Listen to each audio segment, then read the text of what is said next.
Es el domingo más importante de la historia de la humanidad. Jesús de Nazaret fue crucificado el viernes, sepultado antes del atardecer, y ahora, en la mañana del tercer día, la tumba está vacía. Las mujeres acudieron corriendo para contar que habían visto ángeles.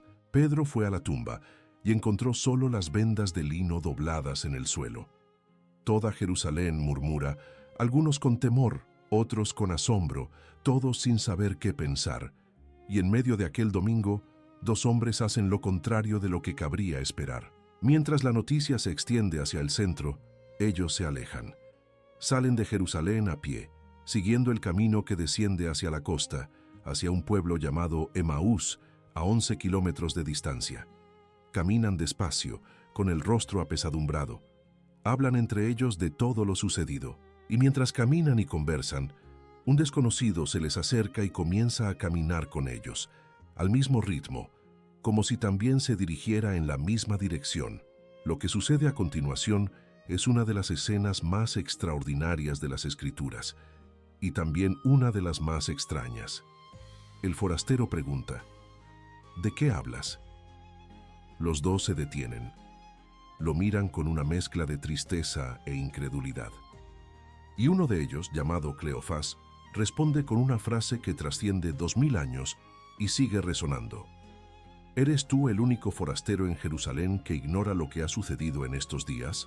Lucas 24:18. Y entonces, Cleopas explica. Habla de Jesús de Nazaret, un profeta poderoso en obras y palabras. Cuenta cómo los sumos sacerdotes lo entregaron a la muerte. Cuenta cómo esperaban que liberara a Israel. Cuenta que han pasado 3 días. Cuenta cómo las mujeres fueron al sepulcro, cómo los ángeles dijeron que vivía, pero que nadie lo había visto. El detalle que el oyente quizás nunca haya notado. Le están contando la historia de Jesús al propio Jesús. El hombre que está a su lado es el resucitado, y no lo reconocen. Lucas utiliza una expresión precisa para describir este momento.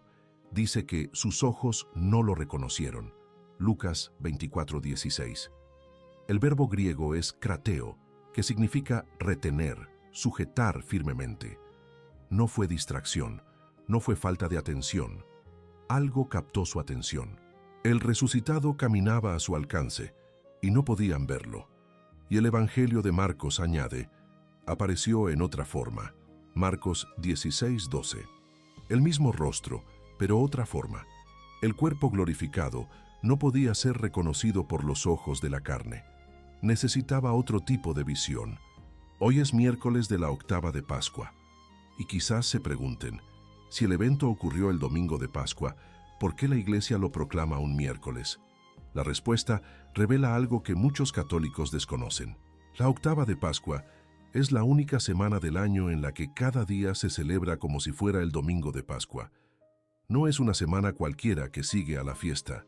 Es la fiesta extendida, 8 días vividos como uno solo, porque la Iglesia comprendió desde los primeros siglos que la resurrección no podía limitarse a 24 horas. El himno de alabanza se canta a diario. El aleluya resuena en cada misa. Las fiestas de los santos que caen esta semana se posponen dando paso a la Pascua.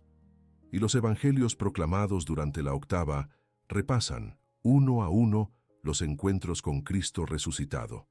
Las mujeres en el sepulcro, María Magdalena en el huerto, los discípulos en el cenáculo y, hoy, Emaús. La liturgia de hoy nos sitúa en ese camino, entre Jerusalén y Emaús, junto a dos hombres que caminan con Dios sin saberlo. Pero ¿quién era Cleopas? Su nombre aparece solo una vez en los Evangelios, en Lucas. Sin embargo, la tradición más antigua de la Iglesia sugiere que no era un discípulo cualquiera.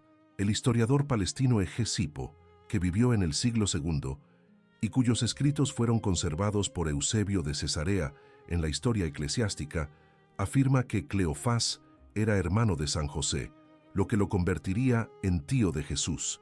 Eusebio, Historia Eclesiástica 13:11. San Jerónimo confirma esta tradición y añade que Cleofás era de Emaús. Si esto es cierto, el hombre que camina junto al resucitado sin reconocerlo pertenece a su misma familia. crecieron juntos. Se sentaban a la misma mesa en las fiestas de Pascua año tras año, desde que Jesús era niño. Cleofás vio ese rostro cientos de veces, y ahora, en el camino, no lo reconoce. ¿Y el segundo discípulo? Lucas no menciona su nombre, pero existe una hipótesis que ha fascinado a los estudiosos durante siglos. El Evangelio de Juan menciona, al pie de la cruz, a una mujer llamada María de Cleofás. Juan 19:25. Si Cleofás y esta María estaban casados, y si ambos habían ido juntos a Jerusalén para la Pascua, como era costumbre entre las familias judías, entonces el segundo discípulo de Emaús podría haber sido la esposa de Cleofás. Una pareja regresa a casa tras presenciar el derrumbe de todo. La hipótesis no es una cuestión de fe, pero la tradición la ha conservado por una razón. Confiere al relato una intimidad que transforma por completo el tono de la escena. No son dos individuos anónimos, son familia. Y si María de Cleofás estuvo al pie de la cruz, si vio la sangre, si oyó el último grito, entonces ahora regresa a casa cargando con un dolor indescriptible. ¿Y a dónde iban? A Emaús. El nombre proviene de la palabra hebrea Hammat, que significa manantial de aguas termales. En el siglo I, era una modesta aldea en el camino que conectaba Jerusalén con la costa mediterránea, en la encrucijada entre las montañas de Judea y el valle de Ayalón. En tiempos de los Macabeos, 2 siglos antes de Cristo, el primer libro de los Macabeos relata que fue allí, en los campos de Emaús, donde Judas Macabeo se enfrentó y derrotó al ejército griego de Gorgias en una de las batallas más célebres de la historia de Israel, Primero Macabeos 3:4. Pero los romanos destruyeron la ciudad. En tiempos de Jesús, era una aldea reconstruida, sin mayor esplendor, un lugar olvidado por la historia, y es precisamente hacia un lugar olvidado que caminan los 2 discípulos. 60 estadios, 11 kilómetros, 2 horas y media de caminata, tiempo suficiente para hablar, llorar, rendirse. San Jerónimo, el gran doctor de la Iglesia que vivió en Tierra Santa en el siglo IV, relata en su carta 108 que visitó Emaús y encontró allí una iglesia construida sobre la casa de Cleofás, el mismo lugar donde se partió el pan. El recuerdo del encuentro se había conservado en piedra. Los primeros cristianos no permitieron que aquella habitación desapareciera. La transformaron en un altar, porque de eso se trata. Cleofás y su compañero se marchan. Jerusalén es el lugar donde todo sucedió. La última cena, el encarcelamiento, Getsemaní, la cruz, la tumba vacía. Emaús es el lugar donde no pasa nada. Es el hogar, es lo cotidiano, es la vida como era antes. Regresan a lo que eran antes de seguir a Jesús. Regresan a una vida sin milagros. Hacen lo que todo ser humano hace cuando pierde la esperanza. Regresan a lo familiar, a lo seguro, al lugar donde al menos el dolor se puede soportar dentro de las paredes de su hogar. Cada uno de nosotros ya ha hecho este viaje. Cada uno de nosotros ya ha tenido su propio Emaús, el lugar al que vamos cuando perdemos la esperanza.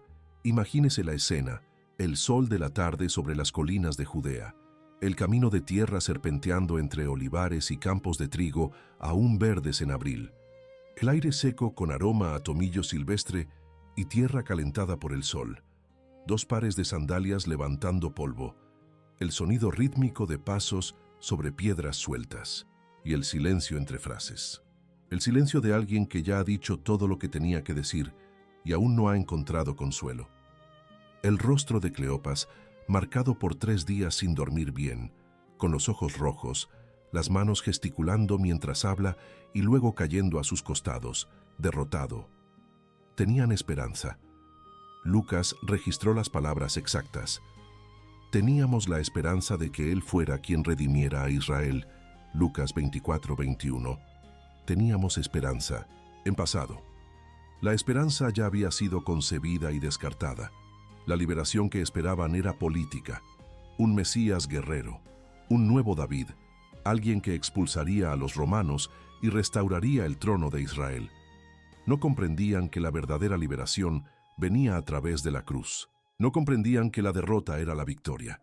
Y ahora, con la esperanza muerta, solo queda el camino de regreso, y es en este camino de regreso donde aparece el extraño. No delante, bloqueando el paso, no por detrás, llamándolos de vuelta, a su lado, al mismo ritmo, como alguien que también va a algún sitio. No llega gritando, no llega con poder, no llega mostrando heridas. Llega como un compañero de viaje, un viajero cualquiera, y pregunta, con una sencillez que roza lo absurdo, ¿de qué habláis por el camino? Él lo sabe. Él es la respuesta a todo lo que preguntan, pero no lo dice. Pregunta y espera, porque Dios nunca fuerza la puerta.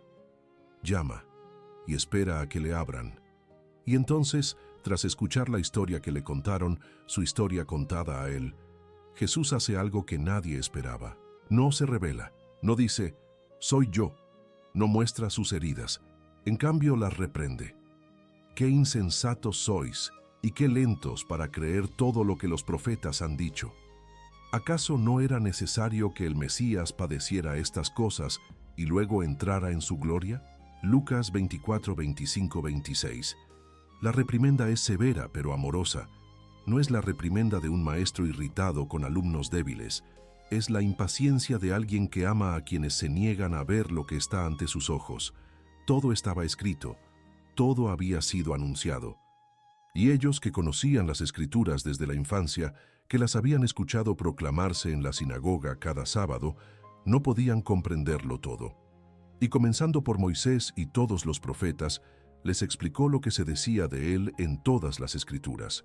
Lucas 24, 27. Este versículo es uno de los más misteriosos de toda la Biblia.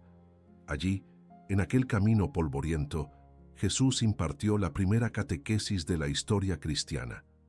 Recorrió toda la Escritura, Génesis, Éxodo, los Salmos, Isaías, Daniel, y demostró que cada página apuntaba a él, que el Cordero de Abraham en el monte Moría era él, que el maná que descendió del cielo en el desierto era él, que el siervo sufriente de Isaías, el varón de dolores que cargó con nuestras enfermedades, era él, que la piedra rechazada por los constructores, mencionada en el Salmo 118, era él, que el profeta semejante a Moisés, prometido en Deuteronomio, era él.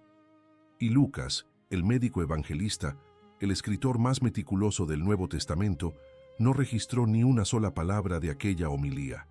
Ni una. Sabemos que Jesús lo explicó todo, pero no tenemos la explicación. El mensaje más valioso jamás predicado en la historia de la humanidad quedó entre esas tres personas, en aquel camino, aquella tarde. Probablemente fue una caminata de 2 horas, durante la cual el Hijo de Dios abrió toda la Escritura y reveló su significado último, y nadie lo escribió. Pero algo de aquella homilía perduró. No el texto, sino el efecto. Los 2 discípulos dirían más tarde, ¿no ardían nuestros corazones mientras nos hablaba por el camino y nos explicaba las Escrituras? Lucas 24:32. El verbo que usa Lucas es kaio, arder, encender. El corazón ardía. No la mente, no el intelecto, el corazón. La palabra de Dios cuando llega a quienes la necesitan no convence, sino que enciende. Enciende algo en el pecho que la razón por sí sola no puede encender. Y este detalle es precioso. Solo después se dieron cuenta de que sus corazones ardían. En ese momento caminaban, escuchaban, absorbían, pero no podían describir lo que sentían. Tuvieron que mirar hacia atrás para reconocer ese fuego. ¿Cuántas veces Dios ha pasado por nuestras vidas y solo nos damos cuenta después? ¿Cuántas veces ha ardido nuestro corazón y no hemos podido explicar por qué? Y aún así, con el corazón ardiendo, no lo reconocieron. El fuego no bastaba. Faltaba algo. La palabra había preparado el terreno. Había calentado la tierra. Pero la semilla de la revelación necesitaba otro gesto para germinar. Llegan a Emaús. El sol se está poniendo. La luz dorada del atardecer baña el pueblo con ese color que solo existe en abril en Judea. Un ámbar cálido, casi naranja, que hace que las piedras de las casas brillen como si fueran de miel. Las sombras se alargan, el aire se refresca un poco. Los pájaros de la tarde comienzan a callar. Jesús actuaba como si fuera a seguir adelante. Lucas 24:28. Este detalle es de una delicadeza que parte el corazón. No se impone, nunca se impuso, no derribó la puerta del sepulcro. La piedra ya había sido removida cuando llegaron las mujeres. No irrumpió en el aposento alto. Apareció en medio de los discípulos ya reunidos. Y ahora, en Emaús, actúa como si fuera a continuar su camino. Disminuye el paso. Mira hacia adelante. Espera a ser invitado. Y los invitan. Quédense con nosotros porque ya anochece. El día está por terminar. Lucas 24:29. Quédense con nosotros. Mane nobiscum, Domine. La frase que la Iglesia ha repetido durante 2000 años cada tarde, en cada víspera, en cada momento en que la luz parece desvanecerse. Cuando llega la enfermedad, cuando el dolor pesa mucho, cuando la fe flaquea. Quédate con nosotros, Señor. No sabían que le estaban pidiendo a Dios que se quedara con ellos. Pensaban que hablaban con un peregrino cansado que necesitaba cobijo para pasar la noche. Pero era a Dios mismo a quien dirigían su súplica, y Él aceptó, porque Dios siempre acepta cuando se le invita.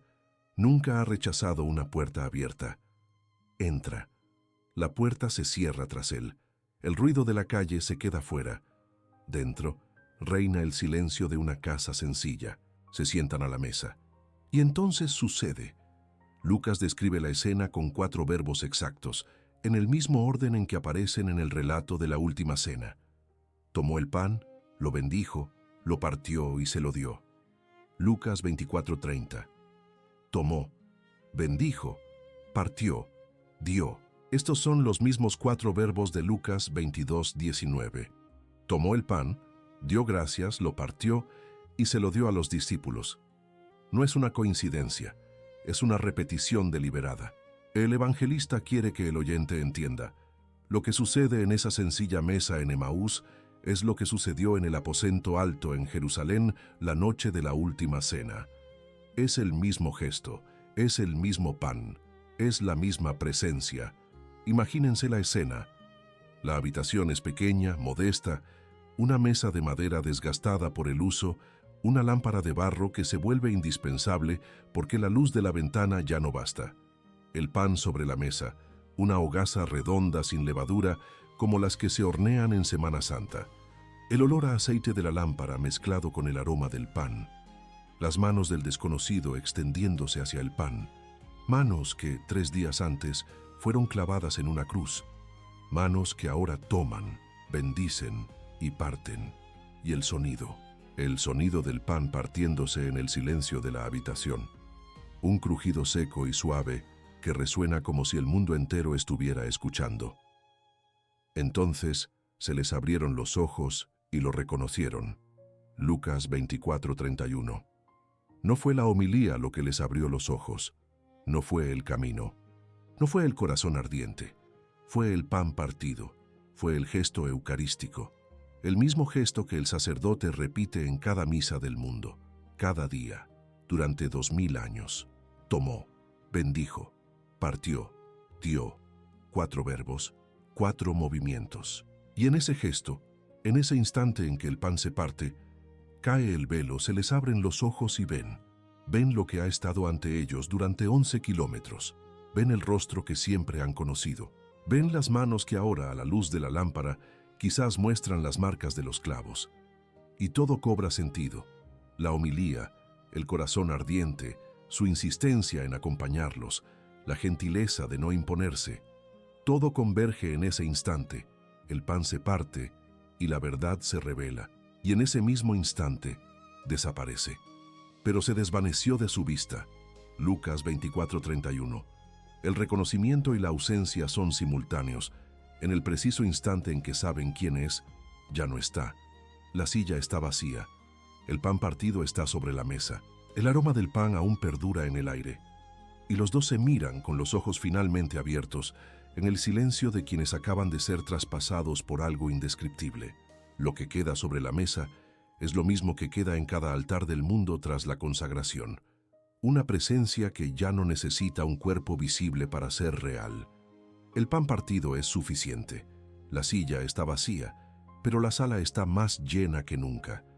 Y es aquí donde la liturgia de este miércoles hace algo que los católicos tal vez nunca hayan notado, porque el Evangelio de Emaús no es la única lectura del día. Antes de este, la Iglesia proclama otro texto del mismo autor, Lucas, pero ahora en los Hechos de los Apóstoles. Y este segundo texto refleja al primero de una manera que no puede ser casual. En la primera lectura, Pedro y Juan suben al templo de Jerusalén para la oración de las 3. Llegan a la puerta llamada La Hermosa, y aquí conviene detenerse para comprender qué era esta puerta. No era una puerta cualquiera. El historiador Flavio Josefo, que vio el templo con sus propios ojos antes de su destrucción por los romanos en el año 70, la describe en las guerras judías. Estaba hecha de bronce corintio, una aleación especial, más rara y brillante que el oro.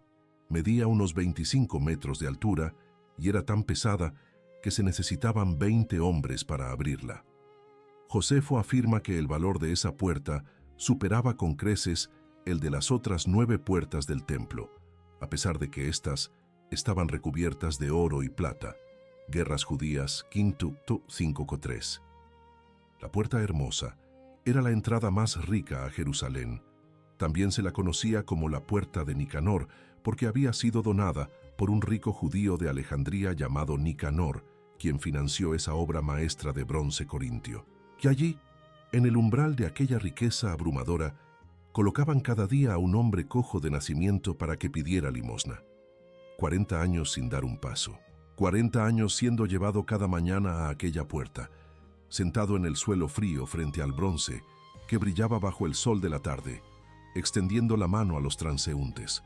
Imaginen la escena, el reflejo dorado del bronce en el rostro delgado del mendigo, el contraste entre la puerta más suntuosa del mundo antiguo y el hombre más desamparado de Jerusalén. No pedía una cura, pedía monedas. Ya había perdido toda esperanza, toda su vida sentado en el mismo lugar, viendo pasar a otros, entrar al templo, subir los escalones que él nunca subió. Pedro se detiene, lo mira, fija sus ojos en el hombre. Lucas usa este detalle, fijando sus ojos en él. Hechos 3:4. No es una mirada fugaz, es una mirada que ve, y pronuncia la frase más famosa del libro de los Hechos: no tengo plata ni oro, pero lo que tengo te doy. En el nombre de Jesucristo de Nazaret, levántate y anda. Hechos 3:6. Toma la mano derecha del hombre, lo levanta. E inmediatamente, Lucas usa la misma palabra inmediatamente, sus pies y tobillos se fortalecieron. El hombre saltó, se puso de pie y entró en el templo caminando, saltando y alabando a Dios. Hechos 3:7-8. El profeta Isaías había escrito siglos antes: entonces el cojo saltará como un ciervo. Isaías 35:6. Y ahora, en la puerta hermosa, la profecía se cumplía ante todos. Ahora mírate al espejo. En Emaús, los ojos estaban obstruidos y se abrieron al partir el pan.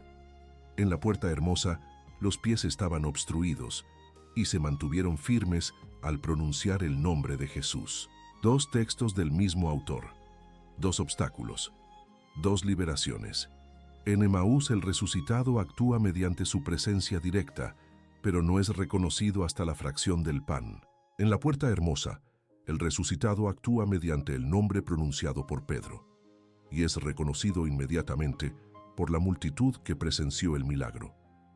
Y el mismo Pedro explica a la multitud asombrada: este hombre fue sanado por la fe en el nombre de Jesús. Hechos 3:16. Lucas dice: después de la Pascua, Cristo actúa de 2 maneras. Actúa en la Eucaristía, donde parte el pan con nosotros, y actúa en la comunidad, donde su nombre es invocado por los creyentes. La cena de Emaús marcó tan profundamente a la iglesia primitiva que dio nombre al acto central de la fe. El Catecismo de la Iglesia Católica enseña que la fracción del pan fue el primer nombre de la Eucaristía, porque con este gesto los discípulos lo reconocerán después de su resurrección. Y con esta expresión, los primeros cristianos designarán sus asambleas eucarísticas. Catecismo, parágrafo 328, 329. Antes de llamarse misa, antes de llamarse Eucaristía, antes de llamarse Santa Comunión, la celebración cristiana se llamaba la fracción del pan. El nombre proviene de Emaús, proviene de esa habitación, de esa mesa, de ese gesto, y Lucas lo confirma en los Hechos de los Apóstoles. Los primeros cristianos se dedicaban a la fracción del pan, Hechos 2:42. La Didaché, uno de los textos cristianos más antiguos que se conservan, probablemente de finales del siglo I, utiliza la misma expresión. Y la pintura eucarística más antigua que se conoce, hallada en las catacumbas de Priscila en Roma, que data del siglo III, representa precisamente este gesto, la fracción del pan. Lo que Cleopas vio en esa mesa se convirtió en el gesto que define a la Iglesia. 15 siglos después, un pintor llamado Miguel Ángel Merisi, conocido mundialmente como Caravaggio, pintó esta escena, 2 veces. La primera, en 1601, en la cúspide de su fama en Roma, por encargo del noble Ciriaco Mattei. La pintura se encuentra actualmente en la National Gallery de Londres y es una de las obras más impresionantes de la historia del arte cristiano. Caravaggio eligió el instante preciso del reconocimiento. Cristo está sentado a la mesa, joven, sin barba, porque Marcos dice que apareció en otra forma. La luz cae sobre él como un foco divino, iluminando su rostro sereno, mientras el fondo se desvanece en la oscuridad total. Un discípulo se aferra a los brazos de la silla, a punto de levantarse de un salto. El otro abre los brazos con tal amplitud que parece saltar del lienzo e invadir la habitación del observador. El posadero de pie no comprende nada. La sombra le cubre la mitad del rostro, y hay un espacio vacío en la mesa, frente a Cristo. Un lugar para quienes contemplan el cuadro. Una invitación silenciosa. Siéntense, participen, reconozcan. Y hay un detalle que casi nadie nota. En el borde de la mesa, una cesta de frutas proyecta una sombra con forma de pez sobre el mantel blanco. El ichthys, el pez, el símbolo secreto que los primeros cristianos dibujaban en las paredes de las catacumbas romanas para identificarse sin ser arrestados. Caravaggio ocultó el símbolo de la resurrección en una sombra, como si quisiera decir, incluso donde parece haber solo oscuridad, Cristo está presente. Solo hay que mirar con los ojos adecuados. 5 años después, en 1606, Caravaggio pintó la misma escena, pero todo había cambiado. Había matado a un hombre en una pelea y estaba huyendo, escondido en la finca de la familia Colonna, al sur de Roma. En esta segunda versión, que ahora se encuentra en la Pinacoteca de Brera en Milán, todo es más oscuro, más contenido, más silencioso. Los gestos de los discípulos son discretos. La mesa está casi vacía. Cristo parece cansado, marcado, sufriendo. Es el mismo momento, pero visto por un hombre que ahora conoce el peso del pecado y la desesperada necesidad de perdón. El arte confirma lo que enseña la teología. El mismo Cristo que se revela en la alegría, también se revela en el sufrimiento. 11 kilómetros de noche, en la oscuridad, sin linternas, por el mismo camino que habían recorrido arrastrando los pies, como los que se habían rendido. Ahora corrían. Lucas dice que se levantaron enseguida y volvieron a Jerusalén. Lucas 24:33. El mismo camino. Los mismos 11 kilómetros. Pero sus pies son diferentes. Ya no les pesan, la dirección es diferente, ya no huyen, regresan. El camino es el mismo, pero quien camina ha cambiado. Y al llegar, encontraron a los 11 reunidos. Y antes de que pudieran abrir la boca, oyeron la frase que lo cambió todo. El Señor ha resucitado verdaderamente y se ha aparecido a Simón. Lucas 24:34. Verdaderamente. En griego, ontos. Realmente, de hecho, sin la menor duda. No quizás, no parece que, verdaderamente. Y entonces Cleofás y su compañero relataron lo que había sucedido en el camino y cómo habían reconocido a Jesús al partir el pan. La noticia ya no era un rumor, era un testimonio, era una certeza compartida. La octava de Pascua existe debido a esta certeza. La Iglesia decidió desde el siglo IV que la Pascua no podía limitarse a un solo día. 8 días completos se celebran como si fueran un solo domingo, como un único día festivo, según las normas universales del año litúrgico, número 22. Cada misa de esta semana incluye el himno de alabanza, el Aleluya que había permanecido en silencio durante la Cuaresma. El cirio pascual permanece encendido junto al ambón, la gran vela que se preparaba en la vigilia, con la cruz grabada en la cera y los 5 granos de incienso que representan las 5 llagas. Y el salmo que se repite cada día de la octava es siempre el mismo. Este es el día que hizo el Señor. Alegrémonos y gocémonos en él. Salmo 119, 24. No, este fue el día. Este es, presente, ahora. En la iglesia primitiva, estos 8 días tenían un propósito muy específico. Los catecúmenos, aquellos que habían dedicado meses o años a prepararse para recibir la fe, eran bautizados en la vigilia pascual, sumergidos en agua como si descendieran a la tumba. Al salir del agua, recibían una vestidura blanca. San Juan Crisóstomo describe el rito en sus catequesis bautismal. El bautizado se quitaba la ropa vieja, entraba en la pila bautismal y salía vestido de blanco, como quien muere y resucita con Cristo. Catequesis bautismal sexto 11. Y llevaban esta vestidura blanca durante toda la octava. 8 días vestidos de resurrección. 8 días en los que el blanco de la vestidura decía a todo aquel que encontraban, morí y renací.